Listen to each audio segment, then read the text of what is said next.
Recording is on.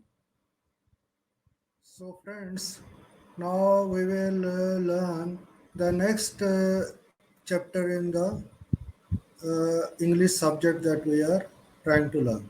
इसमें अब वैसे तो जो चैप्टराइजेशन है that is irrelevant in this because this is a freewheeling kind of course that you can learn at your own pace. लेकिन अगर आप कहना चाहते हैं तो जो ये स्ट्रक्चर्ड हम ट्रेनिंग कर रहे हैं इसका ये आप थर्ड चैप्टर मान सकते हैं. तो I will again open the book from where we are learning. तो this book is very important.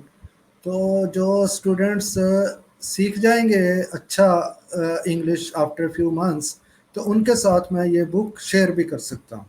Otherwise at this stage I do not want to share this book with you because then you will get confused.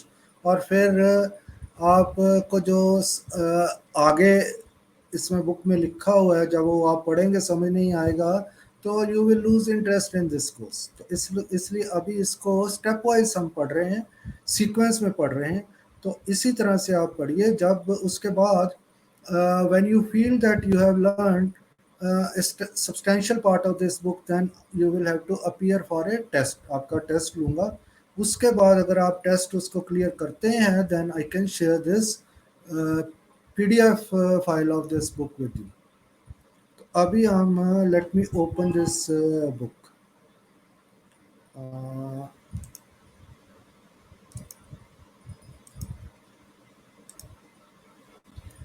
तो आपको ये book तो याद होगी, इसमें से हम पढ़ रहे हैं. तो ये हमने थोड़ा पढ़ लिया था and I try to recapitulate also for you in our previous lecture. फिर हम कंटेंट्स के ऊपर पहुंच गए थे. तो कंटेंट्स में briefly I explain what we are trying to cover in this book. तो आपको मैंने बताया था ये कोर्स वैसे बहुत लंबा है क्योंकि ज़्यादातर स्टूडेंट जो 15 या 20 साल अपना बीए या एमए तक इंग्लिश पढ़ते हैं उनको समझ पूरी इंग्लिश फिर भी नहीं आती क्योंकि they cannot use or apply this English language skills in their careers. इसलिए उनकी जॉब नहीं लगती है. तो ये बहुत लंबा कोर्स है जो इंडिया के एजुकेशन सिस्टम के हिसाब से. वैसे बाहर वाले देशों में भी इतना ही टाइम लगता है, means more than 10 year or 12 years you will have to spend to learn proper English language which you can use in your careers. तो ये इसमें बहुत टाइम तो मैंने आपको बताया था कि इसमें से कुछ जो इस वक्त इमीडिएटली इम्पॉर्टेंट चैप्टर्स नहीं है उनको मैं स्किप कर दूंगा. मैं उसको अभी नहीं पढ़ाऊंगा और जो बहुत ज़रूरी है उसी को पढ़ाऊंगा. तो ये सारा मैंने कल आपको एक्सप्लेन कर दिया था. अब हम पहले जो ऊपर ये कंटेंट्स दिए गए हैं इसके पहले पार्ट के ऊपर पहुंच गए हैं, पार्ट ए. तो इसमें पहला आपको याद होगा learning the ABCs of English language. ये आपको मैं दिखा भी देता हूँ. ये पार्ट ए है learning the ABCs of English language contents. तो अब हम इस इन सबको थोड़ा थोड़ा एक्सप्लेन करेंगे और जहाँ रूल्स आएंगे उनको सीखेंगे. So after completing this course successfully, the student should be able to create conventional as well as creative content effortlessly and express it in verbal and written forms. अब मैंने जैसे कहा था कि ये पूरा कोर्स करने के बाद जो एडवांस इंग्लिश भी है जिसमें कवर होती, अगर वो आप कर लेंगे तो आप उससे कन्वेंशनल कंटेंट जो होता है जो आपके पेपर में आता है, एग्ज़ाम में आता है, वो होता है. या कोई छोटी मोटी आपने लेटर्स लिखनी है वो हो सकती हैं. लेकिन जो क्रिएटिव कंटेंट है वो थोड़ा सा डिफ़िकल्ट है. क्रिएटिव कंटेंट आप इस तरह से मान सकते हैं कि आपने अगर किसी वेबसाइट का कंटेंट लिखना है या किसी ब्रांड प्रमोशन के लिए कंटेंट लिखना है या किसी स्टोरी बुक के लिए कंटेंट लिखना है तो वो सारा क्रिएटिव कंटेंट. उसको सीखना थोड़ा सा मुश्किल है, टाइम लगता है उसमें. उसमें आपको बहुत ज़्यादा मेहनत करनी पड़ेगी. मैं आपको थोड़ा उसमें गाइड कर सकता हूँ. सीखना आपको अपने आप ही पड़ेगा. After learning the rules that I am going to teach you, you will have to learn the various types of creative content yourself. तो वो सेल्फ लर्निंग से ही होता है. The duration of the course will depend on each students pace of learning. जैसे मैंने कल भी आपको बताया था कि जो स्लो सीखते हैं, घर में प्रैक्टिस नहीं करते हैं, या जैसे मैं सिखाने की कोशिश कर रहा हूँ वैसे नहीं सीखते हैं, तो उनको ये सीखने में बहुत ज़्यादा टाइम लगेगा। तो उसके ऊपर डिपेंड करता है the duration of the course. ये जो लिखा है ये आपके पढ़ने के तरीके के ऊपर और मेहनत कितनी आप करते हैं उसके ऊपर डिपेंड करता है। तो the duration of the course will depend on each student's pace of learning and the ability to apply the English language skills in different day-to-day environments such as classroom, home, for commercial communications, social interactions and so on। जो कल मैंने ऊपर भी आपको बताया था, जो हम सिमुलेट करते हैं, एनवायरनमेंट सिमुलेट करते हैं, ये उन डिफरेंट एनवायरनमेंट्स में सीखने के लिए आपको बहुत प्रैक्टिस करनी पड़ेगी। रेफरेंस लैंग्वेज, तो रेफरेंस लैंग्वेज मैंने आपको बताया था कि जो जिस लैंग्वेज को हम लोकल लैंग्वेज को यूज़ करके इंग्लिश पढ़ाएंगे तो वो रेफरेंस लैंग्वेज होती है। तो अभी मैं जैसे रेफरेंस लैंग्वेज है वो हिंदी यूज़ कर रहा हूँ, तो लेकिन different local languages can be use. मान लीजिए अगर किसी को हिंदी नहीं आती, कोई बंगाल में रहता है उसको हिंदी नहीं आती, तो वो अपनी बंगाली लैंग्वेज यूज़ कर सकता है। इसी तरह से कोई पंजाब में रहता है उसको हिंदी नहीं आती, तो वो अपनी पंजाबी लैंग्वेज यूज़ कर सकता है। तो दैट इज़ रेफरेंस लैंग्वेज। जो हम लैंग्वेज यूज़ कम्युनिकेशंस के लिए लैंग्वेज यूज़ करके इंग्लिश पढ़ाएंगे, that is our reference language. तो however it is always recommended to learn English like English. हाँ, तो ये एक बहुत इम्पॉर्टेंट है। वैसे तो हमें हिंदी बोलनी ही पड़ेगी शुरू में सिखाने के लिए, लेकिन आपको इंग्लिश को जो है वो इंग्लिश की तरह ही सीखना पड़ेगा। आप हिंदी के जो जिसको हम ग्रामर कहते हैं या व्याकरण कहते हैं हिंदी में, वो इंग्लिश में नहीं अप्लाई हो सकता। इंग्लिश का व्याकरण बिल्कुल, ग्रामर बिल्कुल अलग है, तो यहाँ पर वो अप्लाई नहीं हो सकता इंग्लिश हिंदी का व्याकरण। तो इसलिए इंग्लिश को इंग्लिश की तरह ही सीखना पड़ेगा, लेकिन हम बोलेंगे शुरू में हिंदी में सिखाने के लिए। तो ये यही लिखा है कि अपनी नेटिव लैंग्वेज में इसकी सिमिलैरिटी नहीं है कोई भी, यानी कि हिंदी के साथ सिमिलैरिटी कोई नहीं। इंग्लिश अपनी तरह की एक अलग लैंग्वेज है। Most school and college teachers in developing countries such as India are not fully trained. हाँ, तो जैसे मैंने पहले भी बताया है कि टीचर्स पूरी तरह से ट्रेंड नहीं है। वो तो एक पुरानी जो ट्रेडिशनल इंग्लिश आपको पढ़ाते हैं, ट्रेडिशनल इंग्लिश से आप वही कर सकते हैं, I go to school, I come back. तो बस इतना ही आप कर सकते हैं। जो या थोड़े बहुत आप, हो सकता है कई स्टूडेंट्स प्रैक्टिस करके अच्छी बोल भी लेंगे इंग्लिश, मैंने देखा है कई स्टूडेंट को, लेकिन जब उनको मैं कहता हूँ कि एक एप्लीकेशन लिख कर दिखाओ, तो एक सेंटेंस भी ठीक तरह से नहीं लिख सकते। उसका कारण ये है कि टीचर्स जो है उनकी प्रॉपर ओरिएंटेशन नहीं है। वो बच्चों को उस तरह से नहीं सिखा सकते कि उनको, जो स्टूडेंट्स हैं उनको सारे एस्पेक्ट्स इंग्लिश के आ जाएं। तो इसलिए ये जो है थोड़ी सी अलग से हम इंग्लिश सीख रहे हैं। इंग्लिश लैंग्वेज नीड, जैसे ऊपर लिखा था हमने कंटेंट्स में, तो इसकी ज़रूरत क्या है। तो जैसे मैंने कल भी ब्रीफली बताया था कि इंग्लिश जो है एक ग्लोबल लिंगुआ फ्रैंका और ब्रिज लैंग्वेज। जैसे मैंने आपको चाइना जर्मनी का एग्जांपल देकर बताया था। Lingua फ्रैंका means the language of the citizens for whom English is not the first language, but they can still use English to communicate with people in different environments। तो उसको हम lingua फ्रैंका कहते हैं या ब्रिज लैंग्वेज कहते हैं। Bridge language का मतलब जो हमें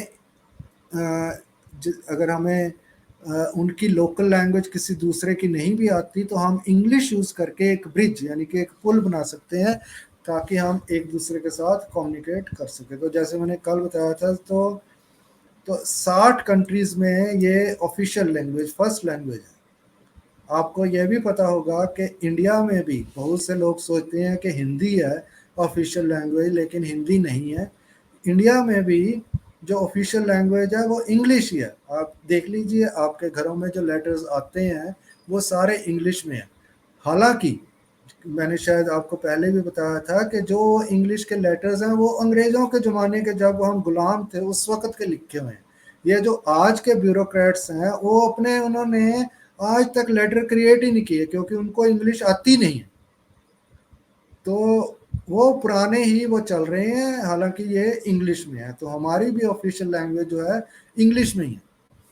तो मेरे पास तो मीन्स सैकड़ों में सरकार से कागज आते हैं, लेकिन वो सारे के सारे इंग्लिश इतनी बुरी तरह से लिखी होती है कि it is difficult to understand what they are trying to say. वो स्टैंडर्ड एक टेम्पलेट में कुछ भरकर वो ऐसे भेज देते हैं।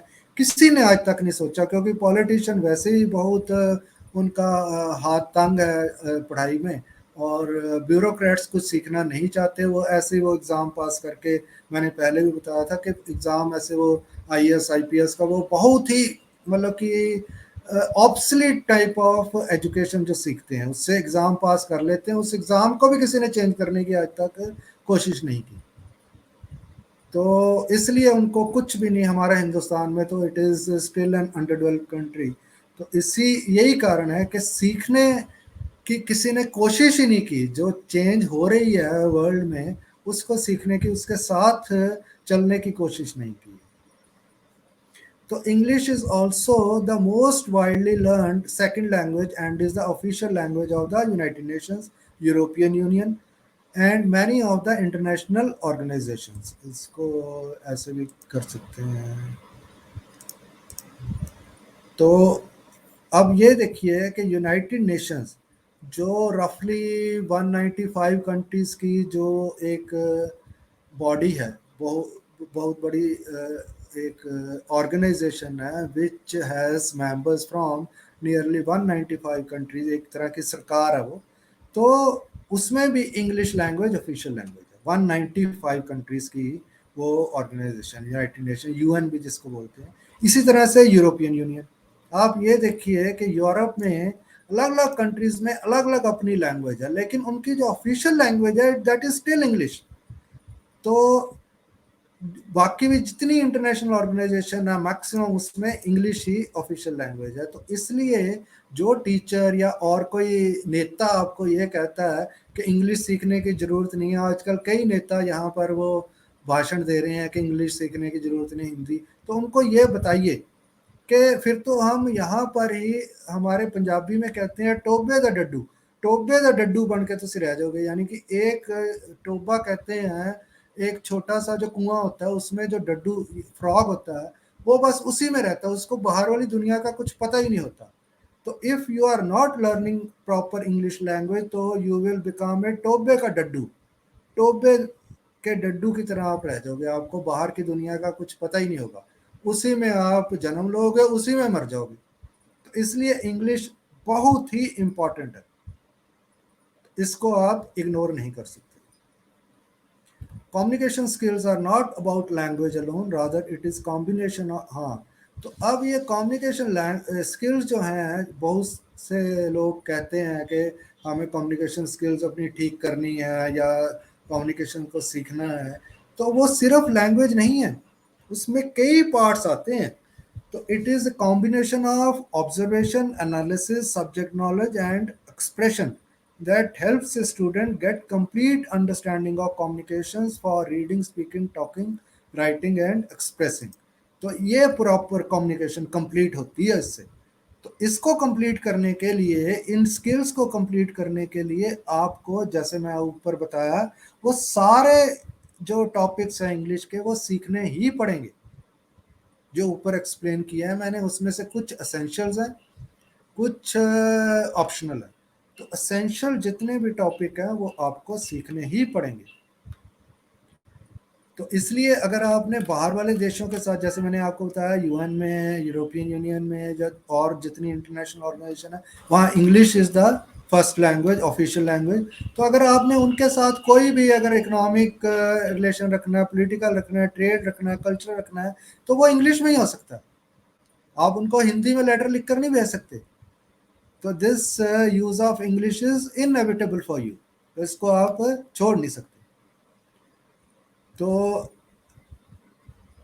और भी अगर आप देखें कि ज़्यादातर लोग अब बाहर जाकर काम करना चाहते हैं, जैसे मैंने आइलेट्स का आपको बताया था, international English language testing system जो बताया था आइलेट्स का, वो अगर आपने बाहर वाले देश तो इंग्लिश आनी पड़ेगी, इसलिए आपको आइलेट्स का टेस्ट देना पड़ता है, तो इंग्लिश सीखनी ही पड़ेगी।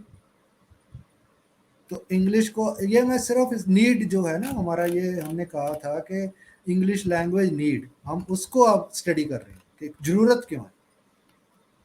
तो जितना भी अच्छा लिटरेचर है, need for learning English can also be assessed from the fact that words top Hollywood movies, songs, fiction and non fiction literature, supplementary education content and global news are available in English language. सब कुछ English में ही है। तो अगर आपने उससे कुछ सीखना है तो आपको इंग्लिश सीखनी पड़ेगी, नहीं तो फिर ये याद रखिए कि टोबे का डड्डू आप नहीं तो बनकर रह जाएंगे। टोबे का डड्डू कोई भी नहीं बनना चाहता। तो people want to survive and thrive in the modern world. Modern world में सब लोग रहना और आगे बढ़ना चाहते हैं, इसलिए टोबे का डड्डू नहीं वो बनना चाहते।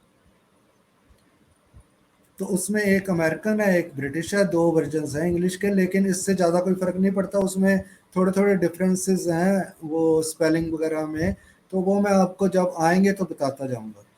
लेकिन हम मोस्टली वैसे इंडिया में ज़्यादातर ब्रिटिश इंग्लिश यूज़ करते हैं। वो मैंने उसका कारण आपको बताया कि ब्रिटिशर्स जो यहाँ पर राज करते थे, हम जिनके गुलाम था इंडिया, उन्होंने ही वो डॉक्यूमेंट्स क्रिएट किए हुए हैं। उसके बाद किसी ने अपने डॉक्यूमेंट्स नहीं क्रिएट किए गए, तो इसीलिए यहाँ पर वो ब्रिटिश इंग्लिश ही अभी तक यूज़ होती है। लेकिन we will preferably use American English. तो traditional method use by schools to impart, ये जो मैंने हाईलाइट करके लिखे हुए हैं कुछ ऑब्जर्वेशंस, ये बहुत इंपॉर्टेंट है। The traditional method use by school to impart conventional children are not good enough to help them compete in the modern knowledge and communication driven world. तो वही मैंने कई बार आपको बता दिया है कि जो स्कूल और कॉलेज में या यूनिवर्सिटीज़ में इंग्लिश पढ़ाई जाती है, वो इंग्लिश थोड़ी वो लोगों को लगना शुरू हो जाता है कि हमें अब इंग्लिश आ गई है, लेकिन आप उसको अपने कैरियर में कभी भी अप्लाई नहीं कर सकते हैं, वो काफ़ी नहीं है। तो मैंने जहाँ जहाँ भी काम किया है वहाँ पर मैंने देखा है कि ज़्यादातर लोग जो ऐसे यानी कि एडिटोरियल इन्वायरमेंट में भी काम करते हैं, उनको भी प्रॉपर इंग्लिश नहीं आती है। न्यूज़पेपर जो है यहाँ के, they are full of mistakes, full of mistakes. तो मैं आपको थोड़ा सा ये भी बता देना चाहता हूँ कि मैंने हाईली प्रोफेशनल एनवायरनमेंट जो इंग्लिश है वहाँ पर इंटरनेशनल कंपनीज के साथ काम किया है, जो जिसमें आई परफॉर्म्ड यूनिकली, मतलब कि इंडिया में बहुत कम लोगों ने वैसा काम करके इंटरनेशनल जो कंपनी, खास करके अमेरिकन कंपनीज को वो दिया। So I use to work with top technology companies and e learning companies including IBM, HP, Intel, इनके साथ मैंने ये कंटेंट क्रिएशन का काम किया। तो I was very expensive writer और कंटेंट क्रिएटर। तो इसलिए मैं आपको बता रहा हूँ कि वो जो इंग्लिश मैंने स्कूल कॉलेज में सीखी है, उसने मेरे को फंडामेंटल्स तो बता दिए थे। मेरे जहाँ स्कूल में मैं पढ़ता था तो बहुत अच्छी इंग्लिश पढ़ाई जाती थी, लेकिन उसके बाद मेरे को बहुत ज़्यादा मेहनत करनी पड़ी टू अंडरस्टैंड और लर्न मॉडर्न इंग्लिश। तो उसके लिए मेरे टीचर्स कौन थे? वो ह्यूमन टीचर्स नहीं थे, वो थे दो मैगजीन्स हैं जो वर्ल्ड की बेस्ट मैगजीन्स हैं। सारी मेरी ट्रेनिंग जो है उनसे हुई है। एक का नाम है द इकोनॉमिस्ट जो लंदन से, इंग्लैंड से पब्लिश होती है। दूसरी का नाम था बिजनेस वीक, वो अमेरिका से पब्लिश होती है। तो सारी की सारी मैंने अपनी इंग्लिश जो है वहीं से सीखी है, द इकोनॉमिस्ट और बिजनेस वीक से। फंडामेंटल्स मेरे स्ट्रॉन्ग थे क्योंकि मेरे स्कूल में इंग्लिश बहुत अच्छी सिखाई गई थी। तो इसलिए बाकी सारी मैं जो मॉडर्न इंग्लिश है, कंटेंट ग्रेड इंग्लिश है, वो मैंने इन दो मैगजीन से सीख कर फिर उसको अपने काम में अप्लाई किया। तो इस तरह से सीखा। तो आपको भी अगर चाहिए तो आपको बहुत मेहनत करनी पड़ेगी। और आप ये एक चीज़ और रियलाइज़ कीजिए कि आज की डेट में नौकरी किसी की नहीं लग रही है। जिनकी नौकरी लगी हुई है उनको भी नौकरी से निकाला जा रहा है, जिनकी नौकरी लगी हुई है उनको या तो सैलरी नहीं मिल रही है या इंक्रीमेंट्स नहीं मिल रही हैं, तो वो बस आते और जाते हैं। तो इसलिए इस वक्त बहुत ही टफ जॉब मार्केट है। इसमें अगर आपने एंटर करना है तो आपके पास सिर्फ एक ही व्हीकल है, एक ही जरिया है इस जॉब मार्केट में एंटर करने के लिए, वो है इंग्लिश लैंग्वेज। फिर मैं बाद में आपको बताऊंगा कि इंग्लिश को यूज करके आपने हाइब्रिड स्किल्स आजकल जरूरत होती है उसकी, हाइब्रिड स्किल्स की। ये आपको स्कूल कॉलेज में कोई नहीं बताएगा। हाइब्रिड स्किल्स को हमने एक्वायर करना है, फिर उससे hybrid skills and your knowledge of English language can get U a better job. तो इसलिए टफ मार्केट में एंटर करने के लिए आपको इंग्लिश जो है आपकी एक आप मान लीजिए प्री रिक्विजिट है, यानी कि इसके बिना तो आप सोचिए ही ना कुछ भी। समझ रहे हैं आप? तो this is this for this particular lecture और लेसन। बाकी का हम बाद में करेंगे, अभी हमने यहाँ तक कर लिया। So you will have to study up to here and start practising at your home. Now I will stop sharing this screen with you. Now I have come back to this meeting room, and I hope you have understood this. I will expect your response at the comment section or in my email box.